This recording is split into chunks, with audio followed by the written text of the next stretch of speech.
네, 복잡한 투자를 쉽고 명쾌하게. 안녕하십니까. 투자의 재발견 윤경빈입니다. 자, 금리 인하기가 유지가 되고 있습니다. 이럴 때면은 아무래도 안정적인 이 채권 자산 투자에 대한 관심이 높아질 수밖에 없는데요. 그중에서도 특히 이것입니다. 오늘의 주인공, 우량 채권들을 모아놓은 바로 이것에 대한 관심이 굉장히 높아지고 있습니다. 그건 무엇인지 잠시 후에 만나보시고요. 그럼 오늘의 주제부터 함께 만나보시죠. 강수민 캐스터입니다. 네, 코스피 지수가 3거래 연속 지금 사상 최고가를 기록하면서 오늘 기분 좋게 한 주를 마무리하고 계신 분들 많으실 것 같습니다. 그런데 사실 지난주만 하더라도 코스피 지수가 3,200선에서 횡보를 하고 있었죠. 최근 횡보 장수 큰 관심을 받았던 ETF가 바로 이 쏠쏠한 회사채 ETF였습니다. 최근 한 달간 ETF 테마별로 얼마나 자금이 많이 유입됐는지 살펴봤더니 국내 채권 ETF에 가장 많은 돈이 몰렸습니다. 1조 9천억 원 넘는 자금이 유입이 됐고요. 이 중에서도 회사채 ETF는 예적금보다는 높은 수익을 기대하면서도 안정성을 확보할 수 있다는 장점이 있습니다. 최근 일주일간 채권 ETF들을 자금 유입이 큰 순서대로 상위 10종목을 한번 뽑아봤습니다. 놀랍게도 절반인 5개가 모두 회사채 ETF였고요. 타이거 28-4 회사채 A+ 이상 액티브에 390억 원이 일주일간 몰리면서 3위를 차지했고요. 5위부터 6위, 8위, 10위 모두 회사채 ETF였습니다. 또 3일 전에는 새롭게 에이스 우량 회사채 ETF가 상장이 됐는데요. 앞서 보신 일주일간의 채권 ETF 자금 유입 순위에서 5위를 차지한 종목이 바로 이 종목이었습니다. 이렇듯 자산 운용사들도 좀 경쟁적으로 우량 회사채 ETF 상장에 나서고 있는 상황인데요. 그래서 오늘은요, 하반기 금리 인하가 예상되는 시기 속에서 예금보다 이자가 쏠쏠한 회사채 ETF 투자 전략을 전문가 두 분과 함께 세워보도록 하겠습니다. 네, 보신 것처럼 회사채 ETF에 대한 관심이 그 어느 때보다 뜨거운 지금입니다.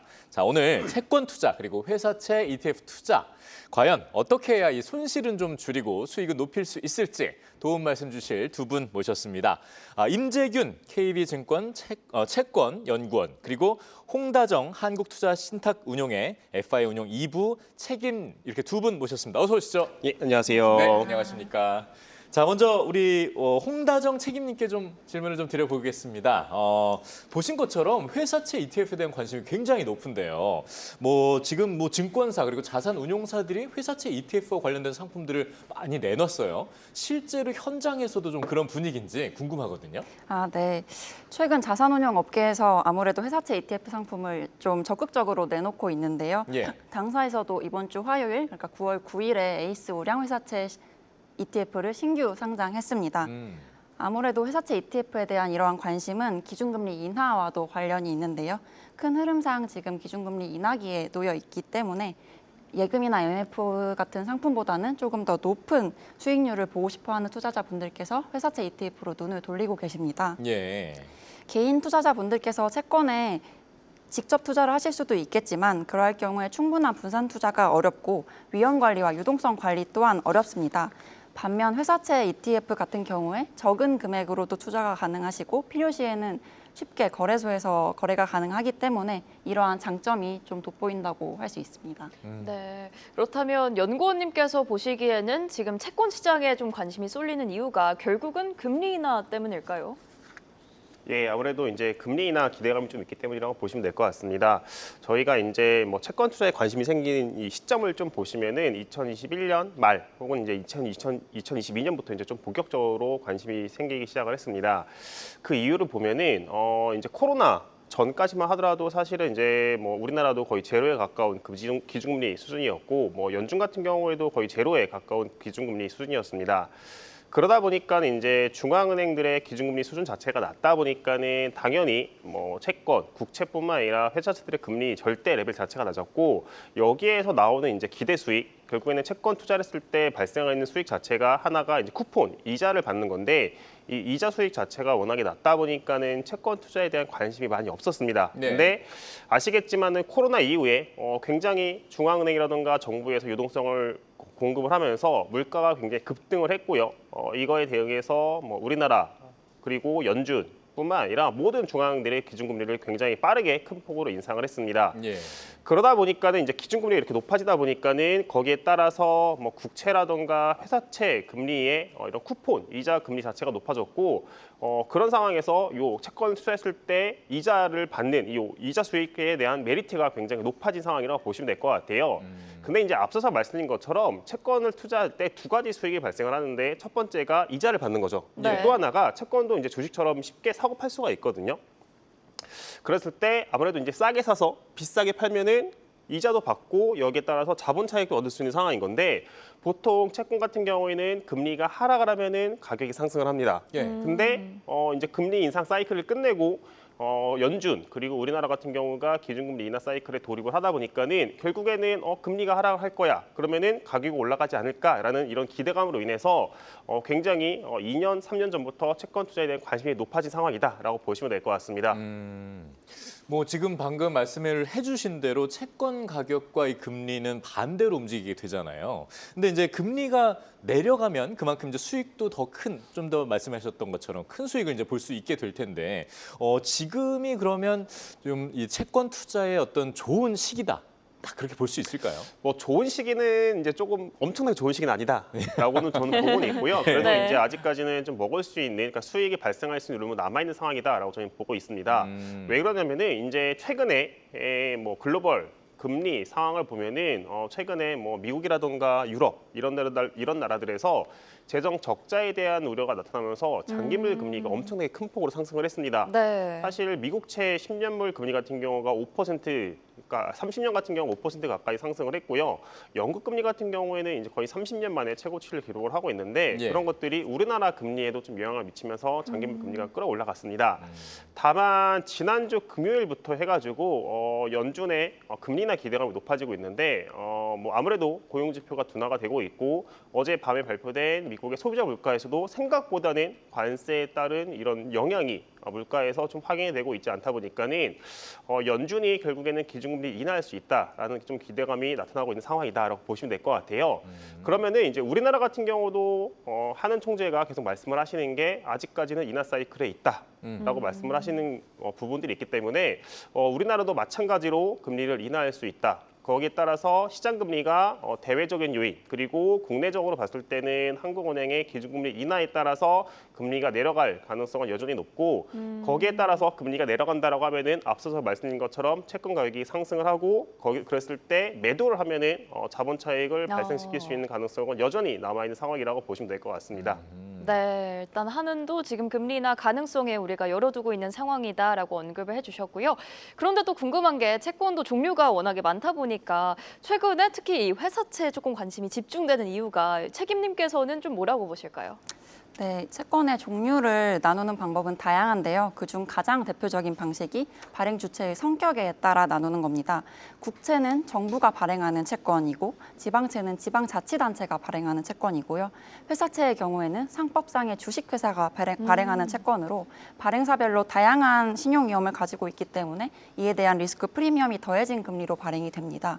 그렇기 때문에 안정적인 자산에 투자는 하고 싶지만 상대적으로 더 높은 이자 수익을 추구하시는 분들께서 회사채에 관심을 갖는 편이십니다. 그렇군요. 뭐 국채, 지방채, 회사채 이렇게 저희가 하나하나 좀 살펴봤는데, 근데 지금 저희가 이제 가장 중심을 두고 지금 살펴보고 있는 게 바로 회사채거든요. 근데 회사채를 들여다보면 뭐 회사채 안에도 보면 A가 있을 수 있고, 뭐 더블 A가 있을 수 있고, 트리플 A가 있을 수 있고, 또 그 안에서도 마이너스, 플러스 뭐 이렇게 여러 가지가 있는데 이런 기준들이 아무래도 그런 신뢰도 이런 것과 연관이 있다고 봐야겠죠? 네, 우선 채권의 신용등급 같은 경우에는 발행 주체의 신용도에 따라서 매겨지는데요. 예. 앞서 말씀드린 국채의 경우에는 무위험 등급으로 가장 우량한 등급이고요. 회사채의 경우에는 우량한 순으로 트리플 A, 더블 A, 싱글 A, 트리플 B, 더블 B 이러한 순서로 등급이 매겨집니다. 예. 또한 트리플 A부터 트리플 B 등급까지는 투자 등급, 그리고 더블 B 이하는 투기 등급으로 분류가 됩니다. 위험하다는 얘기죠. 네, 그때부터는요. 맞습니다. 네. 그리고 또 더블 A급 이하의 경우에는 등급 내에서도 또 상대적인 우열에 따라서 플러스, 제로, 마이너스로 세부 분류가 됩니다. 예. 근데 신용도가 이제 높다는 의미는 발행 기업이 해당 채권의 원리금을 지급할 가능성이 높다는 뜻입니다. 기업이 원리금 지급을 원활하게 하기 위해서는 영위하고 있는 사업의 이익성이나 안정성이 높아야 할 것이고 재무 구조도 우량할수록 좋겠죠. 네. 그래서 이러한 다양한 요인들을 종합적으로 분석하여서 네. 회사채의 신용 등급이 결정이 됩니다. 그렇군요. 자, 이렇게 신용 등급이 어떻게 결정이 되는지까지 저희가 한번 확인을 해봤습니다. 자, 그렇다면 최근 이 회사채 ETF들이 이렇게 쏟아지고 있는 이런 분위기 속에서 과연 그 ETF 상품들은 운용사별로 어떤 상품들이 있고 또 얼마만큼의 수익률을 내고 있는지 가장 궁금하실 텐데요. 자, 저희가 지금부터 정리를 해드리겠습니다. 대표 회사채 ETF 강수민 캐스터가 1분 컷으로 준비를 해봤습니다.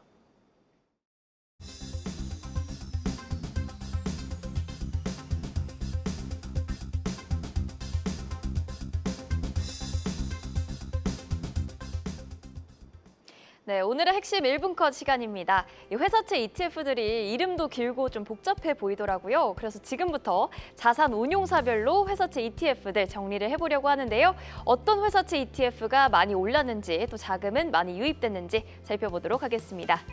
먼저 미래에셋자산 운용에서 운용하고 있는 타이거 회사채 ETF들부터 모아봤는데요.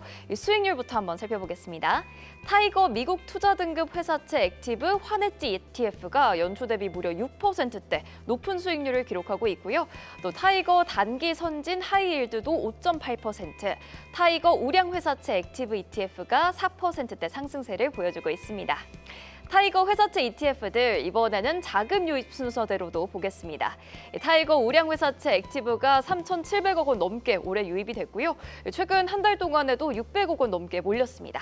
나머지 4개 종목들은 최근 한 달간은 자금 유입이 좀 줄어들었지만 그래도 연초 대비로는 1,000억 원대에서 많게는 3,000억 원대까지 유입이 되고 있는 모습이고요. 이번에는 삼성자산 운용에서 운용하는 코덱스 상품들로 넘어가 보겠습니다. 코덱스 회사채 ETF들 대부분은 연초 대비 2%대 수익률을 보여주고 있는데요. 코덱스 26-12 회사채 액티브가 올해 들어서 2.8%, 또 코덱스 25-11 은행채 플러스 액티브가 2.5%씩 오르고 있습니다. 자금 유입 순위도 봐야겠죠. 코덱스 회사채 ETF 가운데서 올해 가장 많은 자금이 유입된 종목은 코덱스 26-12 회사채 액티브 상품이었습니다. 5천억 원 넘게 유입이 됐고요. 2위를 차지한 코덱스 27-12 회사채 액티브의 경우에도 연초 대비 3,700억 원대 유입이 됐고 최근 한 달간도 900억 원 넘게 자금이 몰리고 있습니다. 이번에는 한국투자신탁운용에서 운용하는 에이스 회사채 ETF로 넘어가 보겠습니다. 수익률을 봤더니 에이스 미국 하이힐드 액티브 환해지 ETF가 연초 대비 3.8% 오름세를 보이고 있고요. 최근 한 달간도 1% 가까이 오르고 있습니다. 이어서 나머지 종목들도 2%대에 오르고 있는 모습이네요. 자금 유입 순위도 살펴보겠습니다. 에이스 26-06 회사채 액티브 ETF가 올해 들어서 900억 원 넘게 자금이 유입됐고요. 두 번째 나와 있는 이 에이스 우량 회사채 액티브 이번 주에 신규 상장이 된 종목입니다. 350억 원대 유입이 됐고요. KB자산운용에서 운용하는 라이즈 회사채 ETF들도 살펴보겠습니다. 라이즈 회사채 ETF들 2에서 3%대 수익률을 나타내고 있는데 라이즈 금융채 액티브와 중기 우량 회사채 ETF가 연초 대비 3%씩 오르고 있는 모습입니다. 자금 유입 현황도 체크해 볼까요? 라이즈의 경우에는 라이즈 중기 우량 회사채 ETF에 가장 많은 돈이 몰렸고요. 연초 대비 1,000억 원 정도 자금이 몰렸습니다. 이번에는 신한자산운용에서 운용하는 솔 ETF들도 보겠는데요. 대표적으로는 3개 회사채 ETF가 있습니다. 연초 대비 수익률이 가장 좋은 것은 솔 26-12 회사채 액티브 ETF고요. 올해 들어서 3%대 오르고 있고 자금 유입이 가장 많이 된 종목은 아래에 나와 있는 솔 중단기 회사채 액티브였습니다. 올해 들어서 2,500억 원 넘게 유입됐습니다. 네, 끝으로 키움 투자자산운용에서 운용하는 이 키움 회사채 ETF들도 정리를 해봤는데요. 두 종목 모두 연초 대비 2%대 수익률을 유지하고 있고요. 자금 유입 면에서는 좀 확연한 차이를 보이고 있습니다. 키움 26-9 회사채 액티브 ETF에는 올해 들어서 1,300억 원 넘게 자금이 유입되고 있습니다. 네, 이렇게 해서 자산 운용사별로 어떤 회사채 ETF들을 운용하고 있는지 수익률과 자금 유입 현황들 비교를 해봤는데요. ETF 투자하실 때 참고하시면 좋을 것 같습니다. 네, 강수민 캐스터 수고했습니다. 확실히 이렇게 좀 자금 유입 현황도 좀 살펴보고 수익률도 이 정도 나는 걸 보니까 지금 확실히 회사채 ETF가 관심이 뜨겁구나, 있긴 있구나라는 걸 아마 확인을 직접 해보셨을 텐데요. 그 분위기를 틈타서 한번 제가 바로 질문을 좀 드려보도록 하겠습니다, 연구위원님께. 지금 뭐 회사채 사실은 좀 리스크가 있어서 기피를 한다든가 조심할 수 있는데 안정적인 뭐 국채라든가 지방채보다 확실히 지금 더 인기가 있고 투자가 되고 있거든요. 이렇게 회사채가 지금 안정적인 국채를 추월한 어떤 이유는 앞서서 주셨던 그런 부분과 좀 연관이 있겠죠. 네, 아무래도 이제 앞에서 말씀드렸던 것처럼 대외적으로 조금 이제 장기물 금리가 큰 폭으로 좀 상승하다 보니까는 여기에 따라서 조금 상대적으로 수익이 기대 수익이 낮더라도 금리 변동성에 따라서 가격 변동이 낮은 회사채 쪽으로 움직였다라고 보시면 될 것 같습니다. 예. 앞에서 이제 제가 채권 투자에 대한 관심이 높아진 시기가 2022년. 요 말부터라고 말씀을 드렸는데 개인 투자자분들이 관심 있는 채권은 정확히 말하면은 30년이라던가 만기가 30년이라던가 20년 남은 이런 초장기채 에 관심이 좀 많았습니다. 예. 그 이유가 이제 개인 투자자분들 입장에서는 채권 투자를 했을 때 이자를 받는 것보다 금리가 하락했을 때 자본 차익을 더 많이 기대를 했던 거죠. 근데 국채 같은 경우는 이 만기가 많이 남아 있다 보니까는 요 금리가 하락했을 경우에 가격 상승폭이 큰데 회사채 같은 경우는 상대적으로 만기가 좀 짧습니다. 예. 그러다 보니까는 금리가 하락했을 때 가격 상승폭이 국채에 비해서 짧다 보니까 국채 쪽으로 많이 움직였는데 최근에 보시면은 뭐 글로벌 장기 금리의 상승 그리고 그에 따라서 우리나라 금리도 상승을 하다 보니까는 사실은 이 장기 쪽 채권에 투자했을 때 가격이 상승을 하는 게 아니라 가격이 오히려 좀 하락을 했어요. 그렇죠. 그러다 보니까는 채권은 투자를 해야겠고 뭔가 투자는 해야겠고 근데 장기 쪽 채권, 국채 같은 경우는 좀 손실을 보고 있는 상황에서 증시 그리고 채권 이 투자했을 때 상대적으로 채권이 좀 안정적인 모습들이 나오는 거죠. 물론 이제 앞에서 말씀드린 것처럼 회사채가 국채보다 좀 위험한 건 분명히 맞습니다. 예. 하지만은 이 회사채 ETF에는 이제 여러 가지 종목들이 포함이 되어 있어요. 그러면은 저희가 이 한 종목에 투자라는 게 아니라 ETF를 산다라는 건 여러 가지 종목을 산다라는 이야기거든요. 예. 이제 포트폴리오 이제 분산화를 시킨다는 건데 그 말인즉슨 어떤 특정 종목에서 문제가 발생을 하더라도 이 ETF 전체에 미치는 영향은 크진 않습니다. 그렇기 때문에 국채보다 금리가 높고 그리고 국채보다 안정성이 떨어지긴 하지만은 그렇다고 내가 투자한 이 종목에 대해서 완전한 디폴트 리스크, 내가 빌려준 돈, 결국에는 돈을 빌려준 건데 이 빌려준 돈을 못 받을 리스크가 상당히 떨어지다 보니까는 과거와 다르게 최근에 국채에서 회사채 쪽으로 좀 자금이 많이 움직였던 상황이라고 보시면 될 것 같습니다. 그게 또 ETF의 또 매력일 수밖에 없고요. 네, 맞습니다. 예. 자, 그렇다면은 이제 뭐 지금은 이제 금리 이 하락 사이클 안에 있다라고 계속 말씀을 해주셨고, 그리고 하락이 지금 보이고 있다, 뭐 이런 말씀을 해주셨지만, 금리가 좀 안정기로 접어들게 되면 다시 국채라든가 지방채 쪽으로 좀 관심이 올라갈 가능성도 있을까요? 분명히 다시 나올 거라고 저희는 보고 있습니다. 예. 그러니까 뭐 앞서서 말씀드린 것처럼 사실 채권은 기본적으로 20년, 30년짜리를 많이 관심을 갖고 계셨다가 최근에 회사 쪽으로 움직였던 이유가 금리가 좀 올랐기 때문이에요. 근데 금리가 하락을 한다라고 하면은 사실 채권, 회사채를 투자하는 것보다 만기가 긴 국채를 투자하는 것들이 이자 수익은 조금 덜 받더라도 금리 하락에 따라서 가격 상승폭이 더 클 수 있다. 결국에는 총 수익률 관점에서 봤을 때는 회사채보다는 국채를 투자하는 것들이 수익률이 클 수 있다는 점에서 저희는 다시 금리가 내려간다라고 보면은 회사채에서 국채료 쪽으로의 이런 자금 이동은 나올 수 있는 상황이다라고 저희는 보고 있고요. 지금 중앙은행의 인하, 특히 연준이 굉장히 고용시장이 악화되면서 금리 인하 속도가 좀 빨라지고 있는 상황에서 장기 쪽 금리의 상단보다는 하락 압력이 높아지는 상황이기 때문에 다시 한번 회사채 쪽에서 국채로 자금이 움직일 수 있다. 특히 국내 국채 같은 경우에는 이제 내년에 좀 큰 이벤트가 하나가 있습니다. 네, WGBI라고 해가지고 이제 세계 채권 지수거든요. 예. 국채가 포함이 되는 건데 이게 아직까지는 우리나라가 포함이 되지 않았어요. 포함이 되지 않았는데 이게 내년 4월부터 편입이 시작이 됩니다. 예. 이게 왜 우리나라 채권 시장에서 큰 이벤트냐라고 말씀드리면은 이 WGBI 같은 경우는 인덱스예요.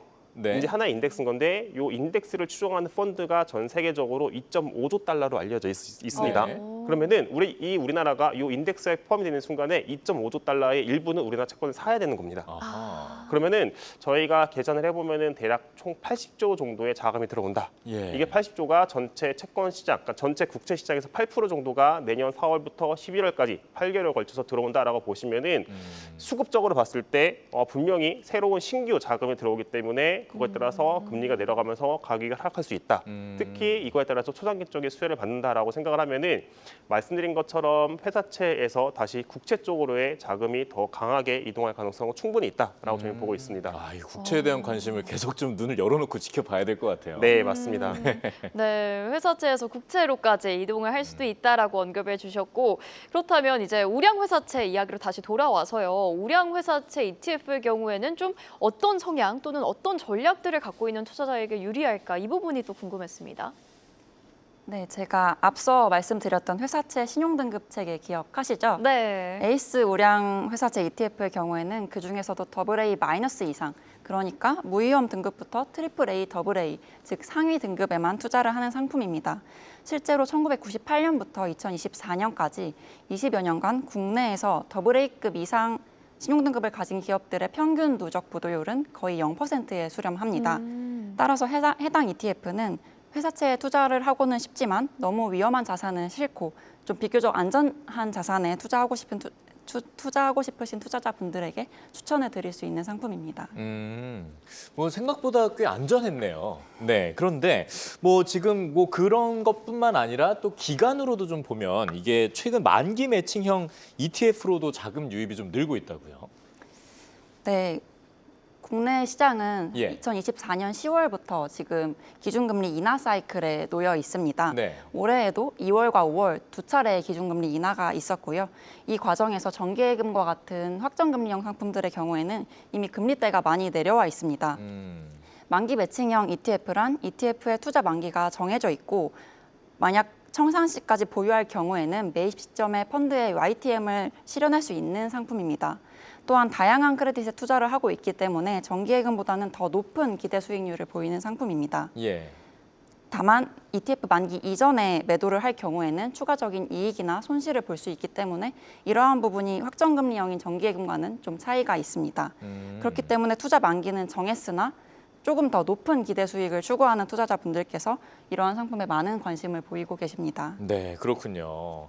자, 그러면은 여기서 이제 연구원님께 또 좀 추가 질문을 좀 드려보도록 하겠습니다. 뭐 종종 채권이 이제 부실 자산으로 좀 이렇게 나타나는 경우도 있다고 좀 들었는데요. 이 채권 투자할 때 그러면 우리가 아무래도 손실에 대한 두려움이 크지 않겠습니까? 네, 맞습니다. 어떤 것들을 좀 주의해서 유의 깊게 봐야 될까요? 네, 채권이라고 하면은 이제 주식에 비해서 안전자산이라고 하는데 엄밀히 말하면은 이제 앞에서 말씀드린 것처럼 주식에 비해서 안전자산이라는 거지. 주식에 비해서. 예, 네. 주식에 비해서 안전자산이라는 거지 손실 가능성이 없는 건 아닙니다. 그럼요. 네. 마찬가지로 이제 돈을 빌려준, 그러니까 저희가 채권을 투자했다라는 거는 돈을 필요한 사람에게 돈을 빌려줬다라는 개념으로 보시면 될 것 같은데 돈을 빌려준 사람이 만약에 뭐 여러 가지 이유 때문에 뭐 부도가 나던가 아니면은 뭐 갚을 의사가 없다거나 이러면서 디폴트가 날 수가 있고 그렇게 되면은 저희가 투자를 한, 즉 저희가 빌려준 돈을 환급을 받지 못하는 좀 불상사가 발생을 할 수 있습니다. 예. 그러다 보니까 저희가 좀 등급을 봐야 되는 것 같아요. 신용등급을. 예를 들면은 저희가 은행에 가서 대출을 받을 때 저희의 뭐 여러 가지 뭐 소득이라던가 재산 그리고 저희가 뭐 다니고 있는 회사 이런 것들을 서류를 제출하는데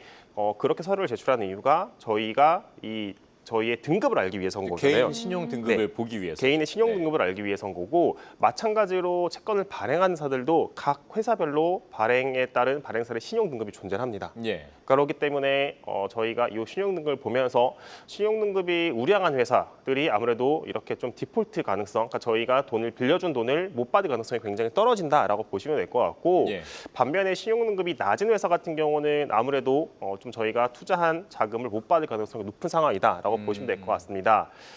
근데 이제 또 이제 동전의 양면 같은 거죠. 아무래도 이제 신용등급이 좋다라는 것들은 이제 쿠폰, 이자 네. 수익이 낮다라고 보시면 될 것 같고 반면에 신용등급이 낮다라고 하면은 금리가 높은 이자 수익이 높다라고 보시면 될 것 같은데 그렇기 때문에 저희는 이 신용등급과 금리를 같이 조금 비교를 하면서 봐야 되는 상황이다라고 보시면 될 것 같고 사실 이제 개인 투자자분들 입장에서는 각 회사별로 회사들의 신용등급, 금리 이런 것들이 비교해서 보시는 게 굉장히 어려우실 수밖에 없을 맞아요. 거예요. 예. 네, 그렇기 때문에 아무래도 말씀드린 것처럼 회사채 ETF가 굉장히 좀 좋은 대안, 아무래도 조금 쉽게 선택을 할 수 있고 그리고 금리 같은 경우도 쉽게 선택을 할 수 있는 좋은 대안이 된다라고 저희는 바라보고 있습니다. 그래서 안 그래도 좀 말씀해 주신 대로 잘 몰라서 네. 그 안정 등급이라는 걸 신용 등급을 계속 말씀해 주시지만 어느 정도까지 우리가 좀 믿고 봐야 또 되는지 그런 기준도 조금 살짝 알려주시면 좋을 것 같아요. 이제 아무래도 네. 이제 안정적인 것들이 예. 앞서서 말씀드린 것처럼 우리나라 같은 경우는 등급이 트리플 A, 그러니까 가장 우량한 트리플 A부터 트리플 B까지 존재를 합니다. 예. 근데 이제 보통 저희가 안정적이라고 하는 것들은 이제 더블 A, 네. 그러니까 A 등급 채권까지는 상대적으로 안전하다라고 보시면 될 것 같고요. 그 다음에 이제 싱글 A, 그러니까 A 등급이 딱 하나 박혀 있는 것까지는 그래도 조금 좀 리스크가 있지만은 위험이 있지만은 그래도 내가 빌려준 돈을 못 받을 리스크는 좀 낮다라고 보는데 그에 반해서 트리플 B 같은 경우는 네. 조금 이제 위험한 자산이라고 보시면 될 것 같습니다. 듣기만 해도 위험해 보여요. 네. 그러다 보니까 이제 이 등급 그리고 금리 이 레벨을 보면서 좀 같이 이제 대응을 하실 수밖에 없는 거고. 예. 근데 이게 사실은 뭐 등급은 사실은 바뀝니다. 그러니까 저희가 은행에 가서 대출을 받더라도 올해, 내년, 내후년에 갔을 때 그쵸. 등급이 바뀔 수 있잖아요. 예. 기업들도 마찬가지입니다. 뭐 재무 상태가 지금 당장은 굉장히 좋아가지고 굉장히 높은 등급을 받을 수 있지만은 이게 지금 당장에 재무 상태가 좋은 거지 1년 혹은 2년 뒤에도 재무 상태가 좋다라는 보장은 없거든요. 네. 그렇죠. 그렇기 때문에 이렇게 등급이 앞으로 어떻게 바뀔지에 대해서도 조금 관측을 하면서 투자를 해 나가시면은 상대적으로 좀 안정적인 채권 투자를 할 수 있는 상황이라고 저희는 보고 있습니다. 네, 알겠습니다. 네, 또 궁금했던 게 채권형 ETF에 보니까 뭐 초단기물, 초장기물들이 좀 많더라고요. 그래서 이 둘의 차이는 기간뿐인가라는 질문이 있었고요. 그리고 다른 차이점들도 있는지 좀 궁금하기도 했고요. 수익률을 높이고 싶다면 초단기 대 초장기 어떤 선택하는 게 조금 더 유리할까요? 네, 채권형 ETF 시장을 관심 있게 지켜보신 투자자라면 아마 또 들어보셨을 것 같은데요. 네. 현재 국내 채권형 ETF 시장에는 머니마켓 ETF라고 불리는 매우 짧은 만기의 자산에 투자를 하는 상품과 국고채 30년 ETF와 같이 초장기물에 투자하는 상품이 좀 많이 출시되어 있습니다. 초단기와 초장기, 가장 큰 차이점은 투자 대상의 만기입니다. 통상적으로 초단기 ETF의 경우에는 1년 이내의 초단기 채권, 기업어음, 전단체나 CD와 같은 단기 금융상품에 주로 투자를 하면서 금리 변동 위험은 최소화하고 안정적인 이자 수익을 추구합니다.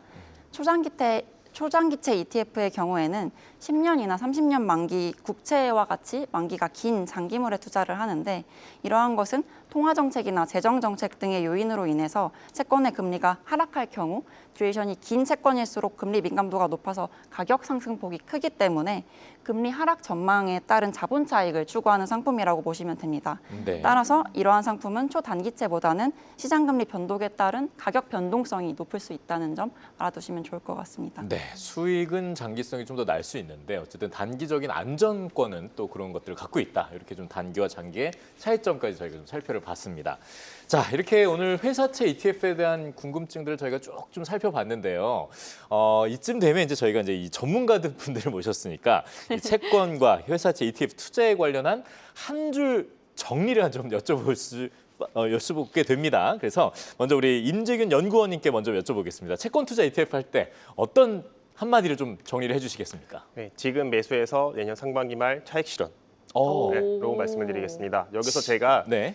차익 실현이라고 했습니다. 예. 매도가 아니라 차익 실현이라는 말은 돈을 벌 수 있다라고 보시면 될 것 같고 예. 지금 매수해서 내년 상반기 말 되면은 이제 수익을 실현시키는 상황으로 좀 가시면 될 것 같다라고 보고 있고 그 이유는 아무래도 이제 한국은행 그리고 연준이 금리 인하를 하고 있는 상황에서 금리가 내려가면서 거기에 따라서 채권 가격이 상승한다라고 보시면 될 것 같습니다. 예. 거기에 플러스 앞서서 말씀드린 것처럼 국내 채권 같은 경우는 이 WGBI 따라서 수급적으로 굉장히 타이트한 상황이다라고 보시면 될 것 같고 이게 4월부터 유입이 됐는데 4월 유입이 되기 전에 1, 2, 3월 달 같은 경우가 국내 채권 시장의 연초 효과라고 해가지고요. 보통 이제 자산 시장 같은 경우가 이제 1년 전체로 봤을 때 연초, 그러니까 1월, 2월 이럴 때 굉장히 좀 가격 상승, 수익률이 좋은데 국내 채권 같은 경우에는 요 연초 효과가 굉장히 뚜렷한 시장입니다. 네. 그러면은 내년으로 갔을 때 1, 2, 3월 달에 연초 효과로 인해서 수익이 발생을 하고 그리고 4월 달에는 WGBI FDI 자금 유입에 따라서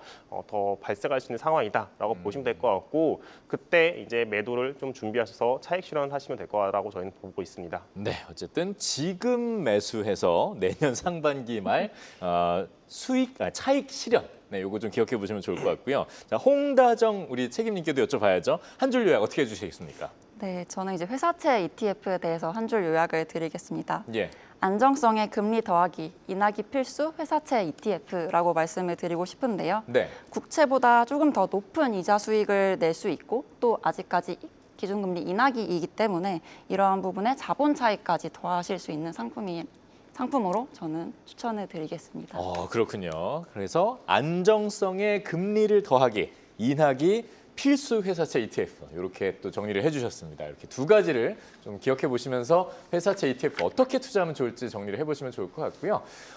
아직까지도 나는 궁금한 점이 남아있다. 네, 그러실 수 있습니다. 그래서 시청자 여러분들의 Q&A를 저희가 또 풀어드리는 시간 준비를 해봤습니다.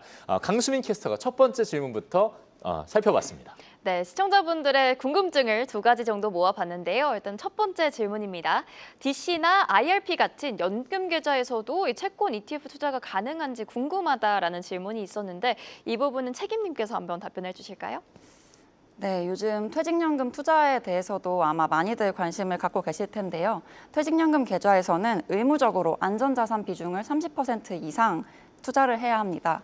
에이스 우량 회사채 ETF 역시 DC형 계좌나 IRP 같은 퇴직연금에서 투자가 가능한 상품이고요. 그렇기 때문에 안전자산 비중을 채우면서 회사채의 이자 수익과 향후 자본 차익까지 누릴 수 있는 상품으로 말씀을 드릴 수 있을 것 같습니다.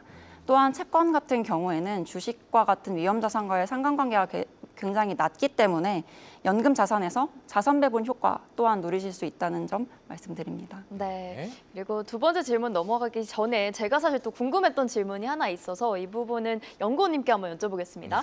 저희가 지금까지 이야기를 했을 때 뭐 신용등급이라든지 만기 같은 부분들 언급을 했는데 이런 회사채 ETF 종류가 40개가 넘어서 네. 선택을 할 때 나에게 좀 맞는 회사채 ETF 고르려면 어떤 기준들 좀 다른 거 보면 좋을까요? 제가 선택하는 기준을 좀 말씀드리면 좋을 것 같아요. 이제 예. 아까 이제 마지막 질문이랑도 좀 연관이 돼 있는데 어떤 채권을 투자를 해야 됩니까? 어떤 만기를 투자해야 됩니까? 봤을 때 내가 투자했을 때 감내 가능한 투자 기간을 좀 보시는 게 좋을 것 같아요.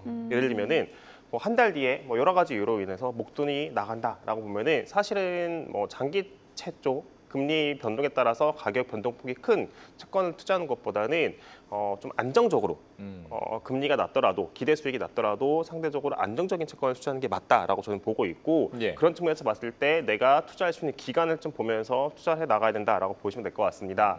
특히 저도 좀 많이 보는 것들이 이제 아까 ETF 소개를 하실 때 보시면 27-12, 26-12 이런 것들이 있는데 이게 정확히 말하면은 2026년 12월에 만기가 도래해야 하는 ETF입니다. 그러니까 이게 날짜예요. 네. 날짜의 개미라고 보시면 될 것 같고 이 날짜를 보면서 나는 이때까지는 돈을 묵혀놓을 수 있다라고 보시면은 그런 것들을 조금 투자를 해 나가면은 좀 적절하게 선택을 할 수 있지 않을까라고 저는 생각을 하고 있습니다. 네, 저의 질문도 잘 해결이 되었고요. 그렇다면 두 번째 질문으로 또 이어가 보겠습니다. 이제 금리 인하가 되면은 수익률이 커지는지 그때는 또 뭘 어떻게 해야 되는 건지 궁금하다라는 질문이 있었는데요. 이 만기까지 좀 기다리는 것만 가능할지 궁금하다라는 질문이 나왔습니다. 연구원님께서 조언 한 말씀 해주실까요? 네, 팔 수 있습니다. 네, 팔 수 있고요. 이제 채권 투자를 한다라고 보면은 이제 많이들 조금 착각 잘못 알고 계시는 것들이 아무래도 이제 주식에 비해서 좀 익숙하지 않은 이런 상품이다 보니까 잘못 알고 계시는 것들이 1년 만기면은 제가 1년 동안 계속 이 채권을 보유해야 되나요? 라고 좀 생각들을 하시는데 예. 사실은 채권도 주식처럼 언제든지 사고 팔 수가 있습니다. 사고 팔 수가 있는 상황이기 때문에 금리가 하락을 해서 가격이 상승을 하면은 거기에 따라서 채권 시장에서 팔면서 차익 실현을 할 수 있는 상황이다. 라고 보시면 될 것 같고 그러다 보니까는 제가 아까 이제 한 줄 평을 말씀드렸을 때도 내년 상반기 말에 차익 실현하자라고 하는 게 팔 수 있다. 언제든지 매도가 가능하다라고 보시면 될 것 같습니다.